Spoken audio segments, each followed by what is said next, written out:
So, good morning, everybody, and welcome to this 10th and unfortunately last class of our advanced graduate seminar in critical semiotics. It has been a pleasure being with you during all these weeks, and I hope you have enjoyed the course. But we still have 4 hours, a little bit less ahead, and there are many surprises for you. So I hope you can hear me well, and maybe we can start. We have explored different aspects of the notion of semiotic ideology. We have applied this concept to different aspects of the creation and circulation of meaning in the semiosphere, as we call the abstract model through which we try to understand the activities of meaning making and meaning sharing in society. You remember the last time we talked about interpretation, and we also dwelled at length on different applications of this new concept of semiotic ideology, from video games to food, from urban design to the arts. So it is time today to close with the final observation about observation. Indeed, when we talk about semiotic ideologies and we claim to have a critical perspective, the presumption might arise that we stand at a privileged position in a culture and society, as if we were on a pedestal and we were able to then observe everything surrounding us with an impartial, objective, neutral point of view. This is not true, unfortunately. We are actually immersed in the societies and in the cultures that we try to understand critically through semiotics. And we must therefore take into account that our own observation of society, our own observation of culture, is subject to a certain ideology, which is not only an abstract cultural and political ideology, is also a specific ideology of observation. How do we look at phenomena in reality? How do we observe reality? Through what kind of perspective, and paying attention to what specific aspects? So observation is an important element in semiotics, especially in the school of the so-called structural generative semiotics, the school founded around a Franco-Lithuanian semiotician, Algirdas Julian Greimas. You see, the origins of structural semiotics are in many fields and in many philosophical grounds, but it is certain that narratology was fundamental in order for Greimas to come up with his own idea and concept and modeling of meaning. In particular, the narratology that had been developed by Vladimir Prop with his structural analysis and structural understanding of Russian folk tales. In the beginning of the development of structural and generative semiotics,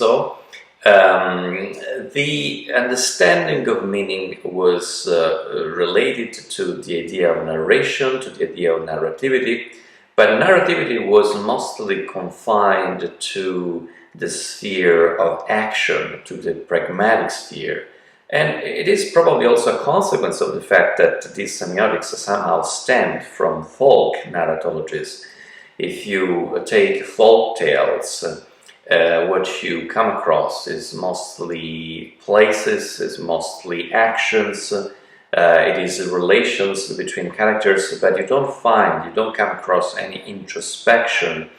The idea of describing through a novel the inner personality of characters is something that belongs to modernity. But at the same time, much of the meaning that surrounds us, circulates in our society, is the product of such a modernity. So whoever reads a novel nowadays, unless it's an action novel, somehow expects to find in narration also a description of how characters think, of how characters feel, of how characters come up with conjectures about the reality surrounding them. So, in the development of a structural semiotics, it was more and more important to go beyond a simple understanding of the pragmatics of the tale. So how characters act in a tale, in a story, and to understand more and more also the cognitive dimension of novels. So what is it that, how is it that characters think in a novel? How is it that they believe certain things? Also because there is a correspondence between the represented beliefs of characters in a novel and beliefs that are proposed to the ideal reader of the novel itself. And this goes also for other kinds of representations, other kinds of texts. When we watch a movie, of course, what we see is mostly acts, because it's a visual medium, because it's based on a sequence of photograms that give a very strong impression of movement.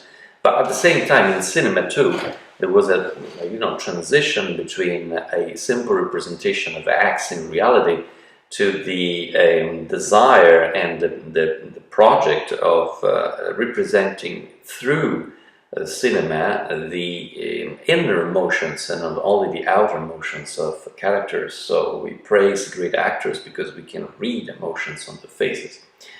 So the desire and the necessity to understand the cognitive and emotional dimension of stories had structural and generative semiotics transition from a mere modeling of relations and actions among the actors, but also among the narrative functions, the actants of a novel, to a state in which it was important also to characterize, for instance, the passions of characters. And there is a whole branch of, let's say, already post-structuralist semiotics, starting from a seminal book published by Julien Greimas himself, together with the great French semiotician Jacques Fontenille, about the semiotics of passions.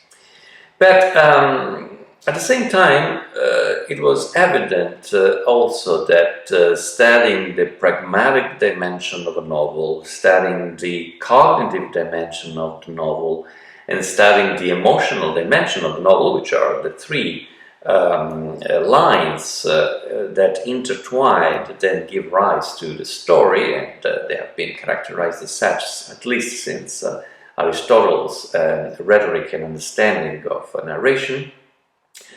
It was evident then that characterizing these three dimensions was not enough. In a way, it was also necessary to go beyond that, because there was an element in stories, there was a dimension in stories that wasn't actually characterized by all these semiotic instruments and all the semiotic models that were meant to study how characters act in a novel, how they think in a novel, how they believe in a novel, how they feel in a novel. What is this dimension? Well, let me give you a very simple example. How do you define the hero of a story? How do you define the protagonist of a story? Now, when you read a novel, for instance, or when you watch a movie, how is it that there is a general agreement in a community of interpreters about who is the hero of the novel, who is the hero of the movie, who's the main character, and moreover, who's the character who somehow needs our support, the support of readers, psychological support, cognitive support. Of course, the hero of a novel is a fictional creation, but at the same time, it is as if the novel was constantly urging us to follow this character, to support this character, to somehow merge our emotions with the emotions of this character. Well, the designation of a protagonist, of a hero in a story, in a novel, in a movie, but also in an advertisement campaign, in an ad, as well as in a painting or in a photograph, cannot be actually justified uniquely in moral terms. So it is not always the good character that is the protagonist of a story. It is not always the wise character who is the hero of the story. It is not always the character who accomplishes acts that look as morally good to us that we identify as a hero. And this is more and more evident if you move from, let's say, pre-modern narration to modern and even more post-modern stories and narratives, in which more and more we come across evil characters. You know, there is a TV series that is very popular in the West. It is probably the most famous TV series ever written, and probably also one of the most seen in the world. The series is called Breaking Bad. Now, Breaking Bad is very interesting because it's a long series with several seasons and many episodes, and you follow the main character since the beginning. And since the beginning, this main character is not necessarily a good man, but he's not an evil man. So he's someone who is teaching chemistry in school, is someone who is devoted to his wife, is devoted to his son, who has a disabled son. But at some stage, after a few episodes of the first season, I'm not spoiling the series because this is just the beginning, he's diagnosed cancer.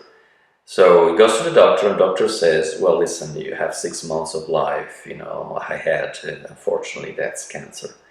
And this changes completely the moral nature of this character, who, episode after episode, season after season, becomes more and more evil. He becomes a moral monster. He does things that are terrible, I mean, from any point of view. Nevertheless, he stays the hero of the series. Nevertheless, we follow him, and we follow him even with more passion, no matter how evil he becomes. And he plots a lot. He has a lot of plans, but these are evil plans in most circumstances. And nevertheless, we do not only follow him, we actually somehow stay at his side. We hope that his plans succeed. There are other secondary characters in the series. In particular, there is a character who is the brother-in-law of the protagonist. Is a policeman. He's a very good guy. He's extremely good. I mean, he's good with his wife, with his family, with his relatives. He's also good with the evil protagonist. And nevertheless, we don't side with him. We side with the evil character. So you see, the designation of a hero in a novel or in a TV series like this one does not really depend on a moral characterization. So a hero can be designated in a novel, a hero can be designated in a movie who is actually morally a monster from the most shared and credited moral standards. So what is it actually that transforms an evil character into a hero? Well, simply it is the structure of narration itself. And one particular dimension of this structure, one particular aspect of this structure, which is the structure of observation. Indeed, we're talking about observation today. So it is the perspective through which we are encouraged to look at the character, which is not a moral perspective. It is a scopic, related to our gaze, but also a cognitive perspective. We side with the evil character because we know more about him, because the camera is showing him as the protagonist of the visual scene all the time, because actions are represented visually but also narratively from his point of view. So we are encouraged actually to side with the character who is visually more present in narration and whose visual perspective on actions and happenings in narration is a predominant in the story.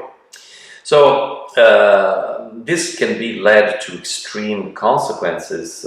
Some years ago, a very talented genius, a young US writer, wrote a gigantic novel in French, which was not his mother tongue, and himself, Jonathan Little, the author, was an American Jew, but nevertheless he decided to write a novel in French, whose French title is Les Bienveillantes,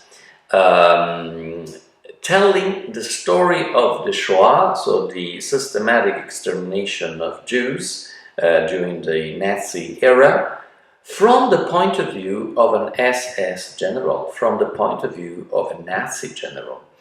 And this was a tremendously controversial operation because you are, as a reader, encouraged to follow the acts, the beliefs, the feelings, the words, the motions across the world of a character who is deeply immoral, who is responsible for the death of so many people. And there is a sharp contrast between a novelist who's a Jew and the hero of this story was actually an SS general persecuting the Jews. So you see, there are many examples, especially in modern narrations, of the fact that we choose a hero because we see him or her. We choose a hero because we are able to visually follow him or her. And this depends on a function, which is a narrative function, that is very important to understand, especially in the structure of modern, postmodern narratives. In French structural semiotics, it is called the actant observer. So it is the narrative function which in a text presides over the circulation of information, but also the circulation of visual information in a novel. It is an abstract narrative function that doesn't actually tell us what the characters do, what the characters believe, what the characters feel. It instructs us, on the contrary, about how to look at actions, how to look at ideas and beliefs, how to look at the feelings of characters from a specific perspective. So why am I talking about this abstract narrative function, the function that we call the actant observer, in a course that is devoted to critical semiotics, and in particular to the concept of semiotic ideology? Because we could actually think that this narrative function, does not concern only micro text narratives like novels or movies, but it concerns also the semiosphere as a whole. So in the semiosphere as well, we are actually encouraged as members of a certain community of interpreters, as members of a certain cultural community, to look at phenomena from a certain point of view, to give attention to some details more than to some others, to adopt a certain observation ideology. I'm going to give you an example which I quote extensively when I talk with my students and colleagues, and I want to transmit the idea of what a semiotic ideology of observation is. So let me share the screen and let me show you a very famous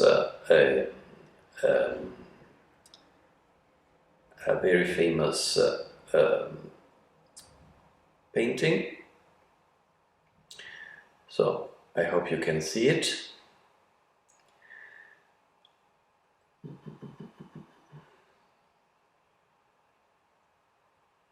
Okay, can you see it?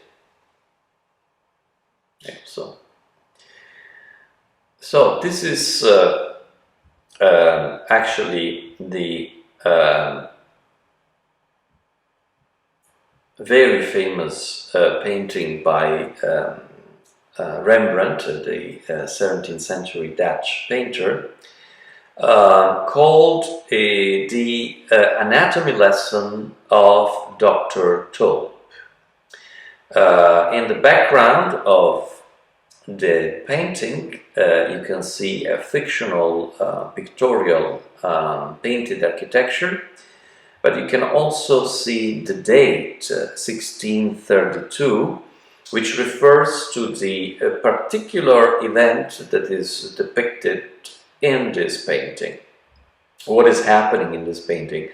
Well, Dr. Tulp, who was the most famous anatomist, doctor and surgeon of his time, he's giving a public lesson of anatomy in the Vogabo of Amsterdam, who was an amphitheater, a wooden amphitheater, devoted indeed to public lessons, and in particular, in this case, it is what it was called at that time an anatomic theater. And if you go to Bologna, the old University of Bologna, you'll find another anatomic theater, because there was the idea that the dissection of corpses was an important didactic activity to share with, of course, those who would like to become doctors and surgeons, but also somehow a spectacle, a show that would attract also people who were not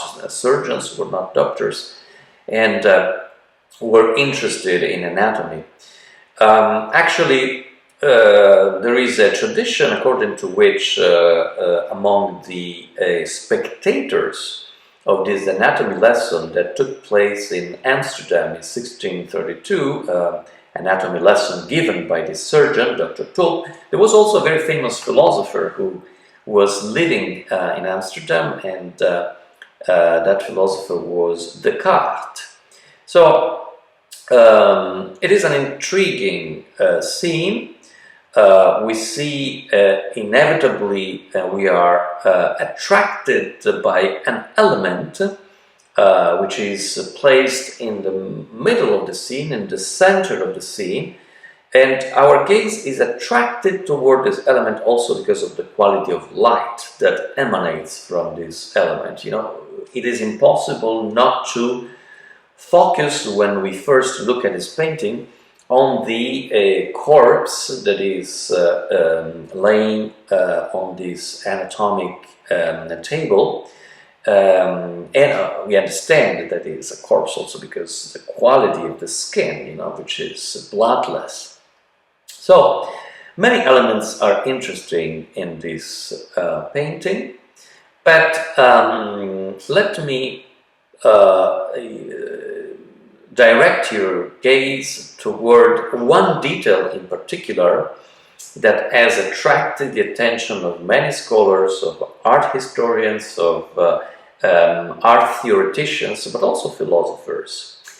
And this element is the fact that if you look at the hand and forearm, which has been skinned by the surgeon so that we can actually see the tendons and the internal structure of this hand, something is wrong. What is wrong? Well, this should be a left hand. The skinned, the open up hand and forearm should be the left ones. Nevertheless, the structure of the tendons that we see laid bare by the surgeon's forceps is that of a right hand. So this is a detail in the painting that introduces a dimension of uncanniness, unheimlich. There is an anatomy lesson. Dr. Tulp takes his tools, his forceps, his scissors. He opens up and skins the forearm, the left forearm and left hand of this corpse, and nevertheless, what the painting represents is not the internal structure of a left hand, but the internal structure of a right hand. So how can we interpret this bizarre detail? Why has Rembrandt represented this character with two right hands? One which is still integer with its skin on, and the other one which is visible in its internal structure. So it's a left hand that has actually revealed itself as another right hand. One could say, well, probably it is a mistake by Rembrandt. Rembrandt, by mistake, painted this corpse with two right hands instead of painting the corpse with one right hand and one left hand. But you see, Rembrandt was probably among the most accomplished painters of a Western art history. He knew anatomy very well.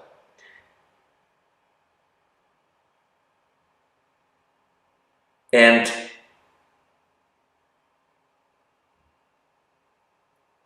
so it is extremely unlikely that this painting represents two right hands just out of a mistake. This is utterly impossible. It is impossible also because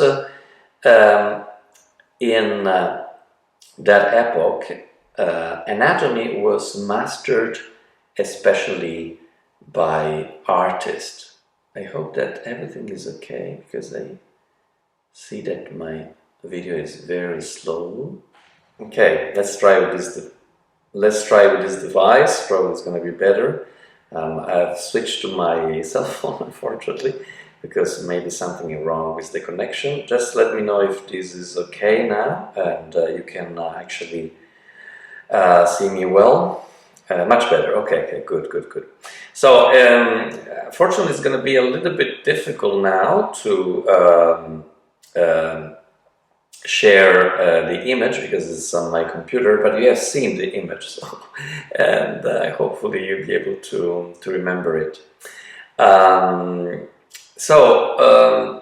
What is the point in this painting? The painting is that, as I said to you, there is something wrong in the depiction of this hand, and we cannot ascribe, we cannot impute this bizarre element to a mistake, to anatomic ignorance, because Rembrandt was an accomplished painter. He was a painter who would know anatomy very well, and also it was someone who would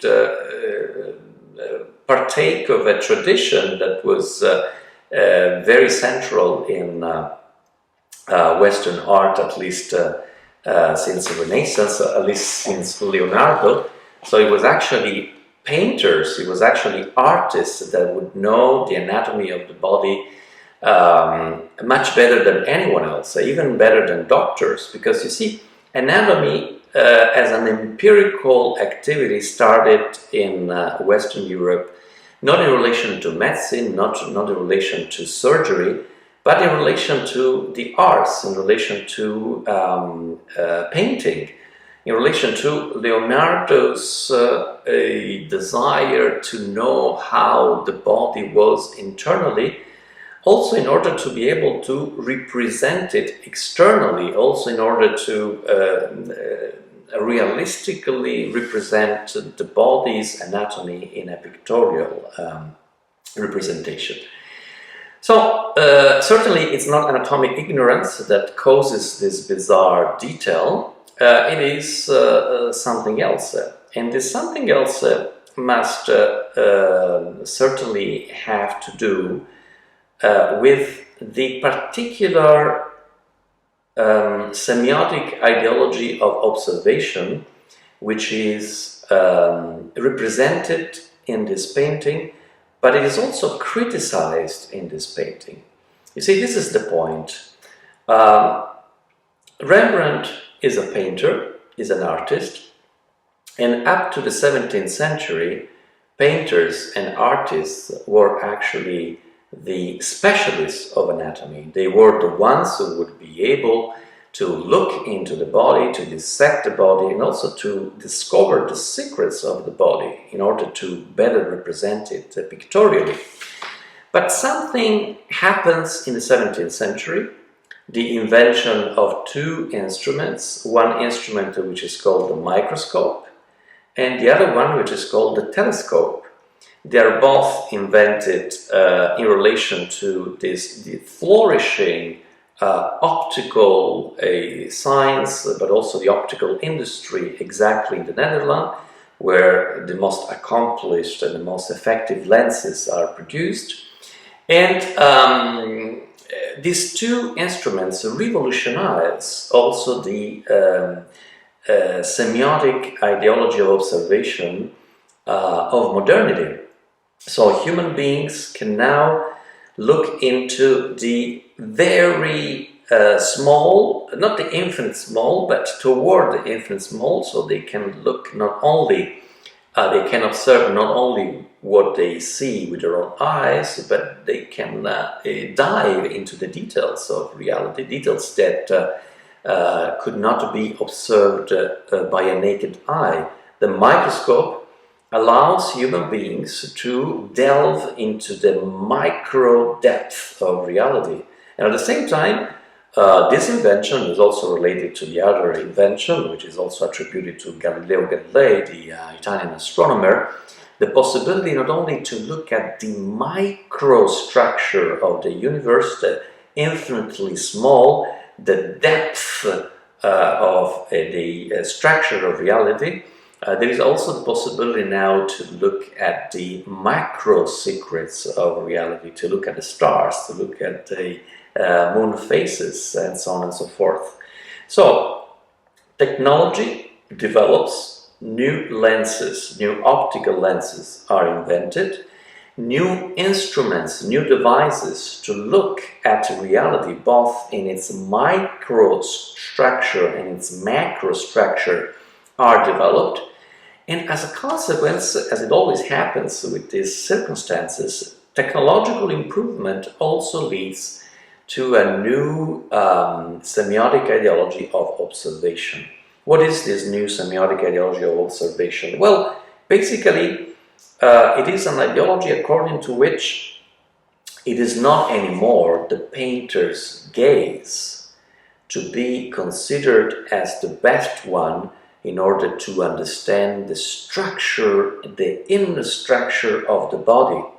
So this ideology is saying, well, we don't actually need painters to let us know how a body is, because now we have anatomists, now we have surgeons, now we have microscopes, now we can dissect a corpse in a different way, not like a painter would do it, like Leonardo would do it. We can do it actually through science. So this is the period in which anatomy as a science has its origin. But in a way, in this painting, the painter Rembrandt strikes back. Why does he strike back? Because he doesn't limit himself to depict a normal anatomy lesson. And it's an ironic painting. It is even more ironic if you know that actually this painting was commissioned to Rembrandt by the Guild, by the Association of Doctors and Surgeons of Amsterdam. So you see, this is the picture. The surgeons of Amsterdam, the doctors of Amsterdam, asked Rembrandt to paint a painting to celebrate this new science. Rembrandt does it, and apparently is celebrating the new science through a depiction of this very famous anatomy lesson by Dr. Tulp. And at the same time, he hides within this celebratory painting a detail that says exactly the opposite. And this detail is exactly that second right hand. That right hand that is a monstrosity, something that cannot be explained in anatomic terms. Now, I cannot show the painting to you anymore, but a fascinating detail that Rembrandt has introduced in this painting is that none of the characters in the painting actually look at the corpse. None of the characters look at what we immediately look at, which is this monstrous second hand. They're all actually looking somewhere else. They're looking at the professor, they're looking at us, the empirical spectators or the ideal spectators of this painting, and many of them are looking at a big book, an in-folio book, which is open in front of the corpse's feet. This book, actually, it is a real book, it exists. It existed at the time Rembrandt painted this painting. It is the anatomy treatise by Vesalius, which is probably the first modern treatise of anatomy in Western history. So why are all these characters looking at the book and they're not looking at the corpse? Well, this is exactly the little critique that Rembrandt is secretly and ironically addressing to the surgeons. He is saying to the surgeons, well, dear surgeons, maybe you're developing science, maybe you're using new instruments, but your instruments are actually used in a way which is mechanical. So you are looking at the book, you are looking at the diagram of the body, and you want to find in this corpse what you should find. But you forget something. You forget to look at the corpse itself. You forget about the fact that there is science, which is always about regularities, is always about universals, is always about generalities. But the human body, and above all, the humanity, is not always about universalities, is not always about generalities. Humanity is also about singularities. Is about exceptions that cannot be captured by science, because science categorizes. Science is looking for types, is looking for tokens. So, in a nutshell, Rembrandt is saying, well, you scientists, you still need me, because I'm the only one that through painting will actually lead you and the other observers of this painting toward that detail that you are somehow neglecting to observe because you are too intent in your self-confirmation through scientific method and looking at these anatomy treatises.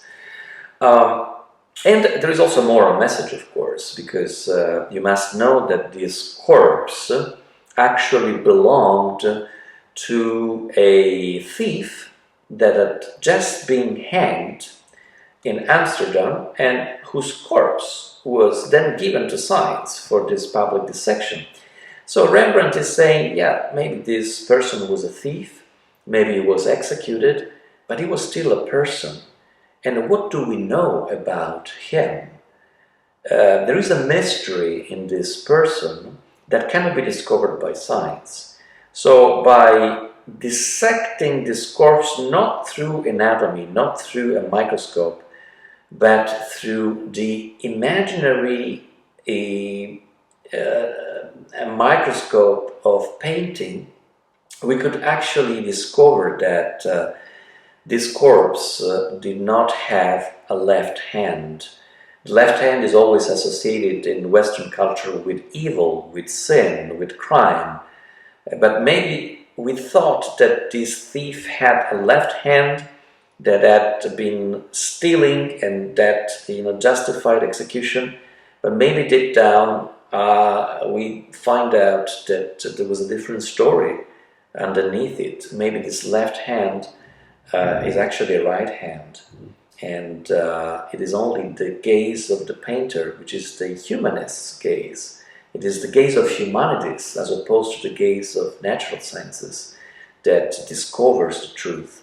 So I'm concluding today on this point because it's important for you students of humanities to understand that in a society and in a culture that are more and more preoccupied with statistics, with big data, with quantities, your own gaze, which is a qualitative gaze, a gaze about singularities, a gaze about qualities, a gaze about